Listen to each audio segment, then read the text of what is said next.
Manchester টেস্টের প্রথম দিনের খেলা শেষ হলো আর স্কোরবোর্ড বলছে 264-তে 4।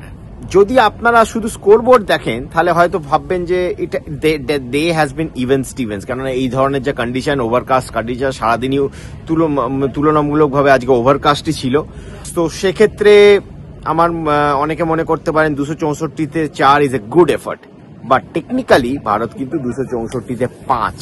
কারণ আপনারা সবাই জানেন, ইয়েস, ঋষভ পান্ত কিন্তু তিনি ক্রিস ওকসের বলে ব্যাটিং করার সময় থার্ড সেশনে অ্যাট ওয়ান পয়েন্ট যখন তিনি হি ওয়াজ লুকিং সেট, মানে একটা ভালো পার্টনারশিপ তার চলছিল সাই সুদর্শনের সঙ্গে, সেই মতো অবস্থায় ক্রিস ওকসের বলে রিভার্স সুইপ খেলার সময় একটি বল, ফুল বল তার ডান পায়ের ছোট আঙ্গুলে মানে টোতে এসে লাগে এবং হি ওয়াজ ভিজিবলি মানে খুব মানে ব্যথায় ছিলেন, যন্ত্রণাতে ছিলেন, তা দেখেই বোঝা যাচ্ছিল। সঙ্গে সঙ্গে মানে এক পায়ে তিনি পুরো নিজের ওজনটাও দিতে পারছিলেন না এবং সঙ্গে সঙ্গে তাকে মাঠের বাইরে নিয়ে যাওয়া হয় এবং সেখান থেকে তিনি কিন্তু তাকে ইমিডিয়েটলি স্ক্যানের জন্য হসপিটালে নিয়ে যাওয়া হয়।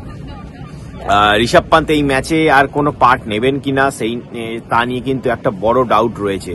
সুতরাং টসে জিতে আজ ইংল্যান্ড যে বল করার সিদ্ধান্ত নিয়েছিল, আমার মনে হয় না at the end of the day তারা খুব একটা অখুশি হবে। যদিও সকালে আমরা দেখলাম ফার্স্ট সেশন ভারত পুরো ডমিনেট করে, কোনো উইকেট পড়েনি আমাদের ফার্স্ট সেশনে, যে আর মনে হচ্ছিল যে আমরা যেহেতু ফার্স্ট সেশনটা খেলে দিয়েছি পুরো ডেটাই আমরা ডমিনেট করবো। কিন্তু তারপরে দুটো সেশনে কিন্তু ইংল্যান্ড একটা কামব্যাক আমরা দেখলাম, ইংল্যান্ড একটা ইন্সপায়ার্ড বোলিং স্পেল আমরা আজকেও আবার বেন স্টোকসের থেকে দেখলাম।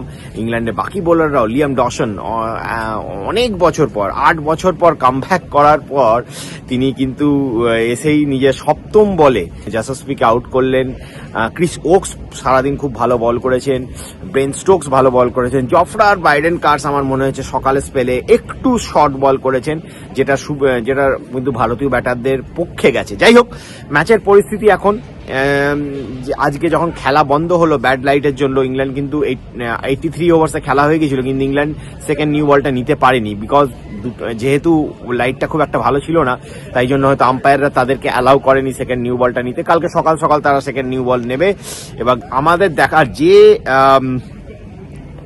লোয়ার ব্যাটিং অর্ডারের স্ট্রেংথ অ্যাড করার জন্য গৌতম গম্ভীর এই ম্যাচে ওয়াশিংটন সুন্দরকে খেলালেন একটা স্পেশাল ব্যাটারের জায়গায়। সেই ওয়াশিংটন সুন্দর বা লোয়ার মিডিল অর্ডার ভারতকে কতটা টানতে পারে এই ম্যাচে, কেন ভারতের যথেষ্ট প্রয়োজন আছে। আজকে প্রথম দিনের খেলায় আমরা সাই সুদর্শন কিন্তু খুব ভালো পারফর্ম করেছেন।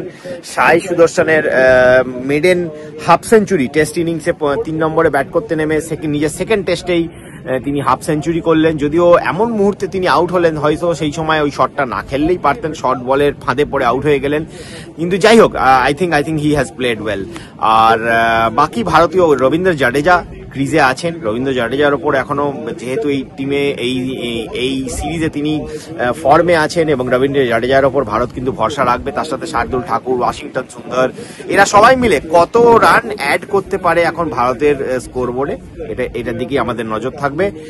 আর এই ম্যাচে কিন্তু অবভিয়াসলি উইদাউট পান্ত আমরা যদি সেকেন্ড ইনিংসেও আমাদেরকে যদি ব্যাট করতে হয়, অবভিয়াসলি সেটা কিন্তু খুব বড় ডিসঅ্যাডভান্টেজ হবে।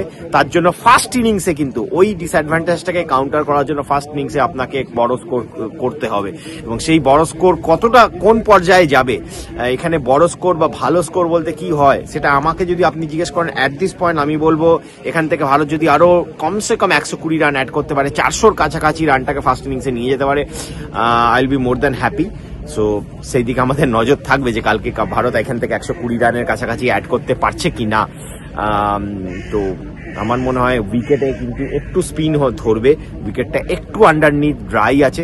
ফোর্থ সেশনে ভারতীয় স্পিনাররা হয়তো একটু হেল্প পাবে, ভারতের কাছে দুটো স্পিনার আছে, কিন্তু সেই অ্যাডভান্টেজটা নেওয়ার জন্য ফার্স্ট ইনিংসে আপনাকে 400-র কাছাকাছি রান করতে হবে। এখন ভারত সেখানে পৌঁছাতে পারে কিনা সেদিকে আমাদের নজর থাকবে। আপনাদের নজর থাকুক রেস স্পোর্টসের জন্য ম্যানচেস্টারের ওল্ড ট্রাফোর্ড থেকে আমি সন্দীপন ব্যানার্জি।